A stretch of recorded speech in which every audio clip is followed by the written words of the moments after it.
Another day, another solar inspection tayo guys. So guys, uwian na naman pero hindi pa talaga uwian. Dahil dadaan pa ako ng shop. Meron kasi akong pinapagawa guys, yung pinaka-store namin, yung pinaka-showroom.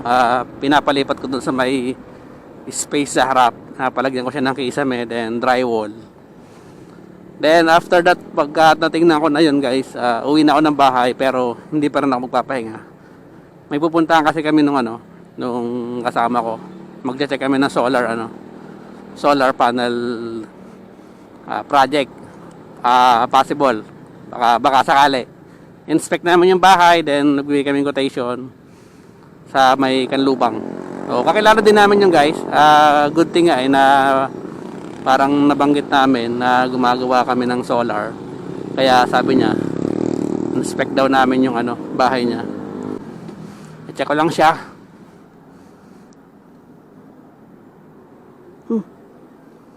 Kaya naman pala, baby. Ayan, baon ko guys, selecta ice cream.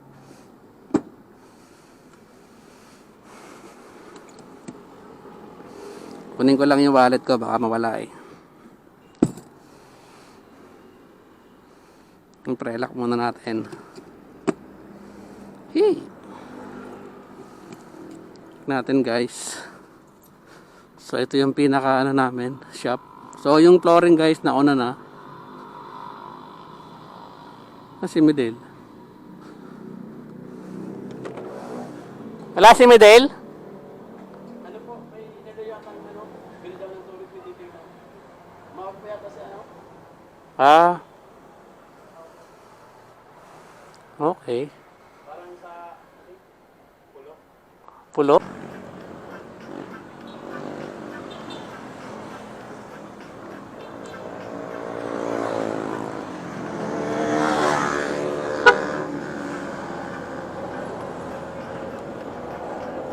Napanin. Uwi na. Papunta naman tayo sa isang rocket natin, ang solar. Soon, magkakaroon din tayo ng electrical services guys. Baka nyo. Kilos mo yung nakakapanibago.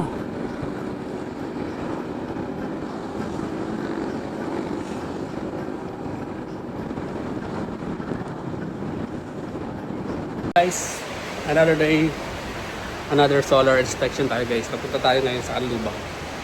Kaso guys, sobrang lakas ng ulan. Lakas ng ulan. Let's go, mamaya update ko kayo. Bye. Sobrang lakas ng ulan So, punta na kami. Dadaanan ko lang yung kabady ko dyan sa may main road. Same lang naman kami ng subdivision eh. So, hindi pa rin to guys, kahit maulan. Kasi alam nyo na, pagka yung ganito, maulan, tapos tatama rin na kayo, eh sayang naman yung opportunity kung pagpapaliban nyo pa, eh nakakasana dun sa client. So ganun guys, dapat pagka yung meron kayong mga gustong gawin, huwag natin gawing parang justification na wag magawa yung isang bagay na gusto natin dahil lang meron mga ganito, maulan or traffic or what, or kahit anong reason nyo. Huwag niyong gawing dahilan yun kung meron talaga kayong gustong gawin. So yun lang, update ko kayo guys mamaya pagdating namin doon. Sana doon sa Kanlubang hindi umuulan. Shit!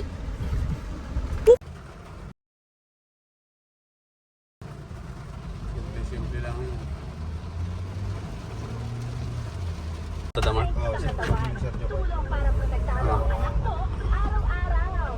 Ito na, nakita ko na siya. Siya siguro yan. Oo nga, naka-short na Lakers. Ito na. There we are.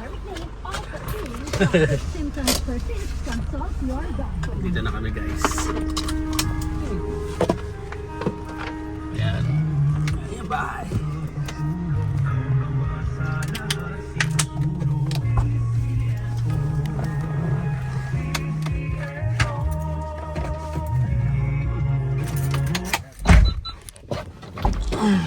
Alright.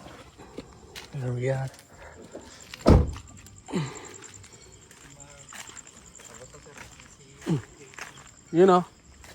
Sir, basta? Ayos naman. Ayos ko. Ay ma'am, nakita na.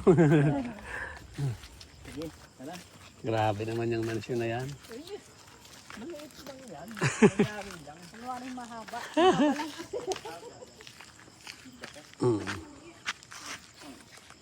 So guys, ito na yung bahay. Ibibigay ko yung, kung na-as-built na yung ano. Bahay ng mga rich. Bali guys, sa mga oras na to, chinecheck lang namin yung mga possible paglagyan ng inverter, ng mga battery natin, and kung saan dadaan yung mga tubo-tubo. Tapos dito sa ano, sa ibabaw nito, sa gilid. Diyan ko patatagos yung dalawang dindos backyard. Sa ibabaw po niya. Dito, diretso. Kaso na-finish na. Buta. Hindi, okay lang. Okay lang. Tingnan natin yung dimension na ano. Guys, kasi yung ano namin dito, yung parang kliyente namin is nagpapagawa pa lang ng bahay. Nasa siguro ano na 70% na pwede malapit na matapos. Kaya nire-ready niya na yung bahay niya.